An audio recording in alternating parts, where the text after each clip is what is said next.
The valley of the Mahanadi in Orissa, like many river valleys in India, has been the scene of dramas inspired by the waters of the great river.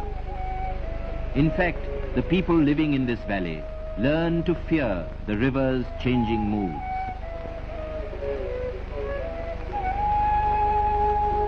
There were times when the valley was dry, when man and beast had to search for water.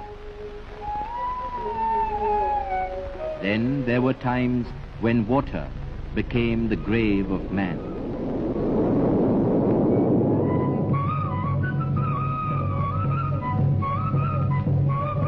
Flood and famine. This was the cycle of life, it seemed. And the people of the valley, with courage and fortitude, came to accept this suffering as if it were all-powerful fate moving in mysterious ways. Men, women, and children, uprooted from their farms and lands, were forever finding new earth on which to live. The valley was their ancient home. Where else could they go? Then, after centuries, man used his mind and talent to devise ways and means to harness the mighty river. Plans were blueprinted, and the Mahanadi Valley Development Project came into being, a project that would bend the river to the will of those who lived on its banks. The first phase, Hirakud, the conception was massive. Storage capacity, 675 million acre-feet of water. Power generation, 200,000 kilowatts. Canals stretching 660 miles to irrigate 2 million acres.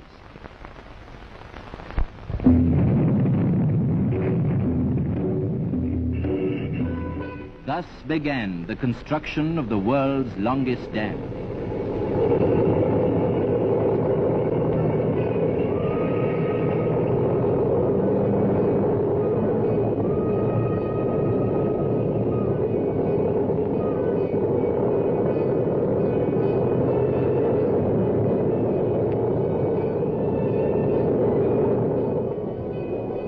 To haul the vast amount of material needed at the site, a special railway line was laid. Meanwhile, survey, material testing, and soil research continued as a vital preliminary to the actual construction of the dam.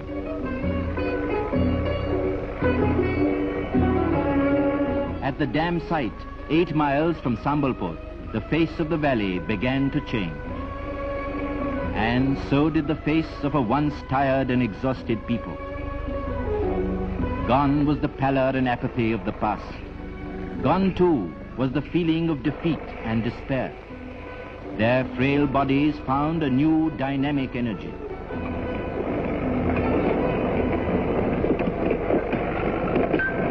By now, the workers' colony, too, had grown.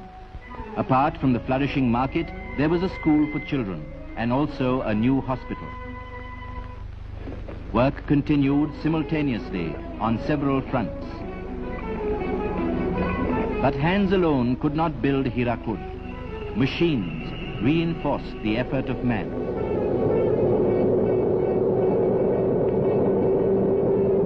Machines and men. In unison, they prepared the foundations of Hirakud, which alone could tame the Mahanadi and make her a source of lasting prosperity. The dikes are an important feature of the dam. They assure the maximum storage of water. Slowly but surely, the outlines of the project take shape. Engineers review the progress of construction. They tackle the specific problems arising from this complex undertaking. The decisions taken here are embodied in the master plan, which guides work on all sectors of the project. Bulldozers and machines that do the work of hundreds of men help speed the building of the earthen section on either side of the main dam, 13 miles of it.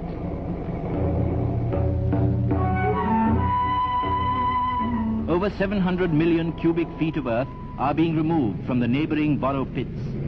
Enough earth to build a 10-foot highway from Cape Comorin to India's capital. These earthen sections are the arms, as it were, of the body of the project, the main dam. where batteries of machines are crushing stones, mixing cement, preparing in fact the muscle for the curbing of the Mahanadi.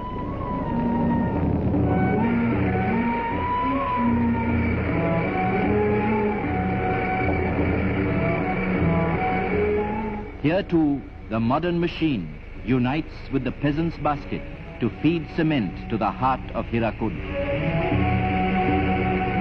On the spillways, concreting has begun after months of hard labor. They will guard the body of the dam. These are outlets for the excess water which may threaten the dam. At the same time, the structure which will house the power plant is taking form. For the engineers, there is a sense of fulfillment in seeing the growth of the colossus planned by them. They carry on the tradition of our forefathers who pioneered work on the harnessing of rivers. And for the people of the countryside, there is satisfaction also. Hirakud is the site of a modern miracle, which they themselves have performed. At various stages of construction, Prime Minister Nehru visits the project to see for himself the progress of work. He has described these structures as the temples of 20th century India. And indeed, Hirakud is as vital an achievement as the Sun Temple of Konark in Orissa. The years pass. Work at the dam site continues without respite.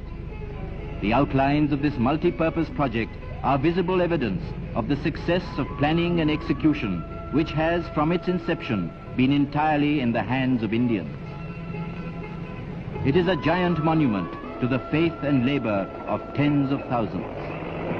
They have sacrificed much to make all this possible, even their lands, which will be submerged by the reservoir of the dam, a lake covering 288 square miles.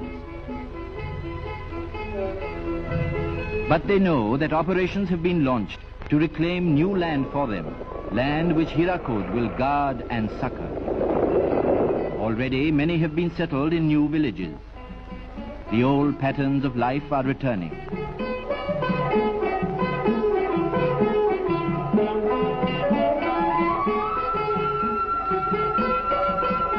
The opening of the Bargar Canal marks a great day in the valley. Those uprooted from the site of the dam will now be able to re-establish themselves on new farms along the life-giving canals.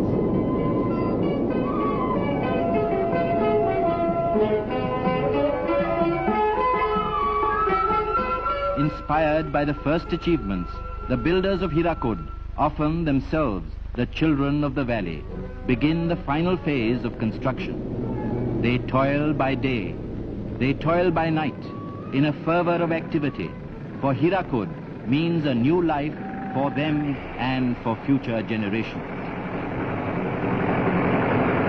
January 1957. Hirakud is complete.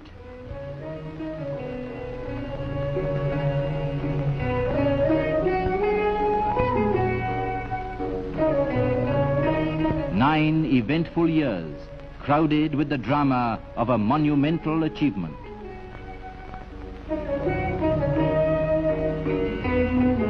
Mahanadi, the great river, is at last controlled by a dam that is 16 miles long, a man-made mountain of earth, stone and concrete, storing the water drained from an area of over 32,000 square miles.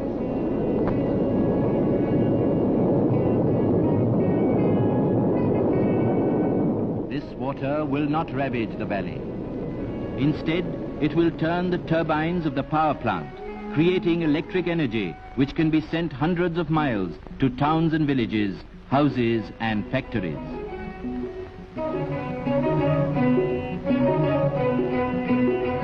Nothing is more eloquent than this panel of instruments, which controls and transmits energy.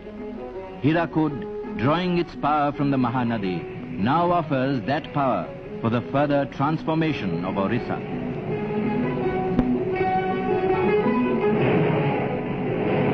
Power from Hirakud creates new industry, new employment, new wealth.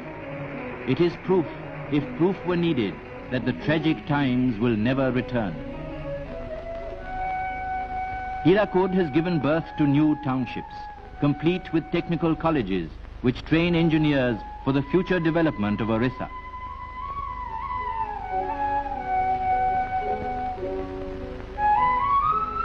It has given the valley new canals, the first of a vast irrigation system which will be organized to sustain and develop Orissa's agriculture. They are the veins which will nourish the valley and her people. Along the Mahanadi, they speak of Hirakud with pride. It is a story that generations yet unborn will treasure, for it tells of man triumphant, master of his fate. If these are the fruits of Hirakud, then surely, when the Mahanadi has been dammed at Tikkarpara and Naraj, when even more canals bring life to millions of neglected acres, the earth of Orissa will yield her bounty as never before. That is the prayer of the people of the valley.